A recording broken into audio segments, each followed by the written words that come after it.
السلام علیکم، ابرار رشید آپ کی خدمت میں ایک مرتبہ پھر حاضر ہے، اور میری آپ سے وہی ریکویسٹ ہے کہ اگر ابھی تک آپ نے میرے چینل کو سبسکرائب نہیں کیا تو اسے سبسکرائب کر لیں، اور ساتھ جو بیل آئیکن ہے اس کو ضرور پریس کر دیں، اور اگر آپ مناسب سمجھیں تو آپ میری ویڈیو کو اپنے دوست احباب میں بھی شیئر کر دیں۔ آپ کا بہت بہت شکریہ۔ گزشتہ شب کراچی کے جناح باغ میں یا جناح گراؤنڈ میں پی ڈی ایم کا ایک بہت بڑا اجتماع یا جلسہ منعقد ہوا۔ اس جلسے سے پی ڈی ایم کے سربراہ مولانا فضل الرحمان،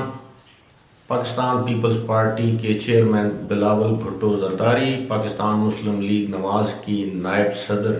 مریم نواز شریف اور دیگر بہت سی جماعتوں کے سربراہوں نے خطاب کیا۔ اس جلسے کے حوالے سے خبریں آپ نے سنی ہوں گی، لیکن میں صرف دو چیزوں پر آپ کے ساتھ اپنا ایکسپیرینس، اپنا تجزیہ شیئر کروں گا۔ سب سے پہلے تو یہ آپ دیکھیں کہ گجرانوالہ میں جو جلسہ تھا اس میں مسلم لیگ نون کے قائد میاں نواز شریف صاحب نے بڑی ہارڈ ہٹنگ سپیچ کی تھی، بہت ہی ہارڈ ہٹنگ سپیچ کی تھی، اور یہاں تک کہ انہوں نے پاکستان کی army chief general Qamar Javed Bajwa اور پاکستان کے جو D G I S I ہیں جنرل فیض حمید، ان کا نام لے کر بتایا کہ انہوں نے الیکشن چوری کیا ہے۔ اس کے بعد ظاہر ہے پاکستان کے جو مقتدر حلقے ہیں ان میں بھونچال آ گیا،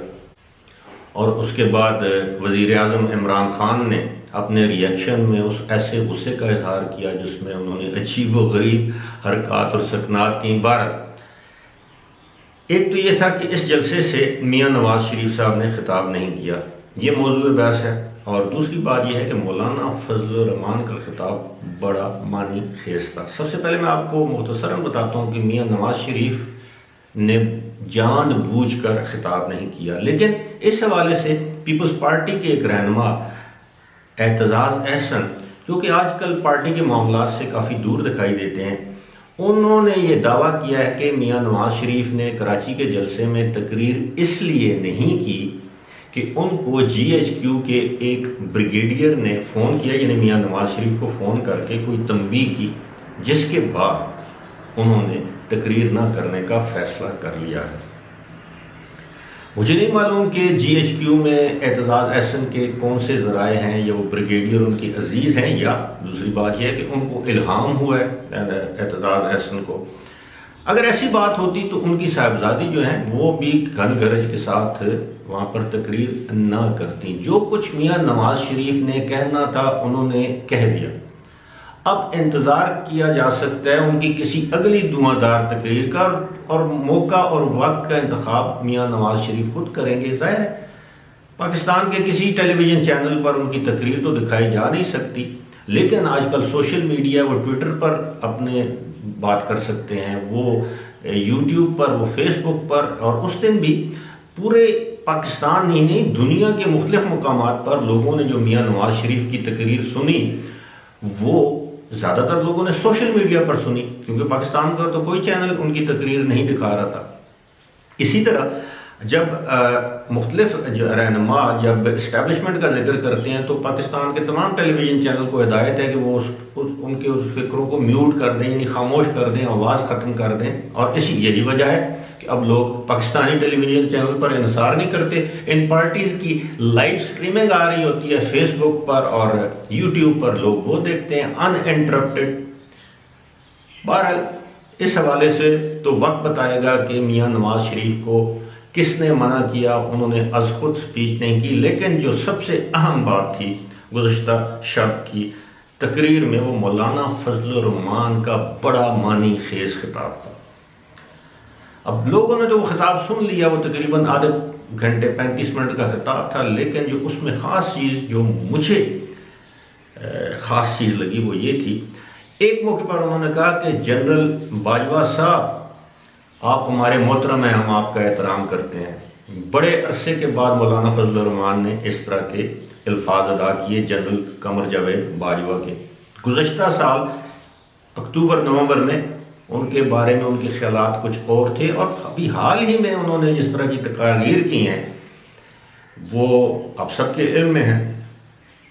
لیکن ساتھ ہی ساتھ انہوں نے کہا کہ جب ہمیں تانا دیا جاتا ہے کہ ہم پاک فوج کے خلاف ہیں، تو انہوں نے کہا کہ ایسا ہرگز نہیں۔ انہوں نے بڑی خوبصورت مثال دی، بڑی خوبصورت تشبیہ دی۔ وہ کیا تھی؟ انہوں نے کہا کہ پاک فوج ہماری آنکھوں کی پلکیں ہیں، اور پلکیں آنکھوں پر بوجھ نہیں ہوا کرتی، پلکیں آنکھوں کی حفاظت کرتی ہیں۔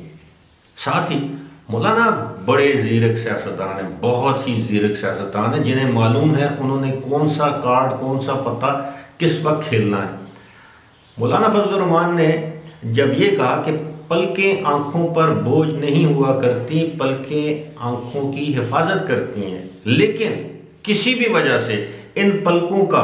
ایک بال بھی آنکھ میں پڑ جائے تو وہ آنکھ کے لیے تکلیف کا باعث بن جاتا ہے۔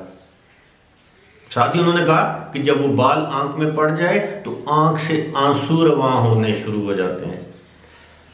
اس کے بعد یہیں پر نہیں رکے، انہوں نے اپنی خوبصورت تشبیہ یا خوبصورت جو ان کے مثال تھی اس کو جاری رکھتے ہوئے کہا کہ اگر تو بال ان آنسوؤں کے ساتھ باہر نکل آئے تو اچھی بات ہے، ورنہ اس بال کو انسان خود اپنے ہاتھ سے، یعنی اس بال کو نکالنا پڑتا ہے۔ اب یہ اتنی معنی خیز بات ہے کہ اگر آپ اس کو گزشتہ سال کے دوران یا کچھ مہینوں کے دوران مولانا فضل الرحمان کے بیانیے، نواز شریف کے بیانیے، بلاول بھٹو کے بیانیے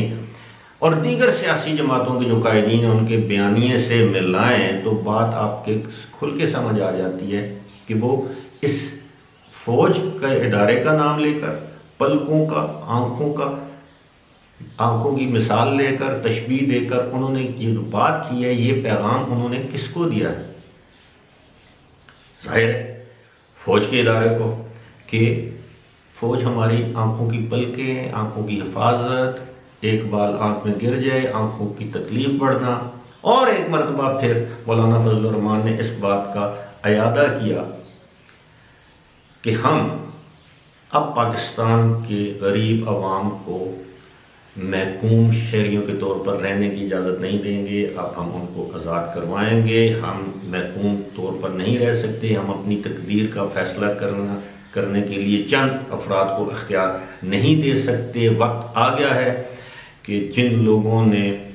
کوئی بھی کسی بھی قسم کی مجرمانہ غفلت کی ہے، چوری کی ہے، ڈاکہ مارا ہے، ان لوگوں کو قوم سے معافی مانگنا ہوگی۔ یہی ایک واحد راستہ ہے آگے چلنے کا، ورنہ پاکستان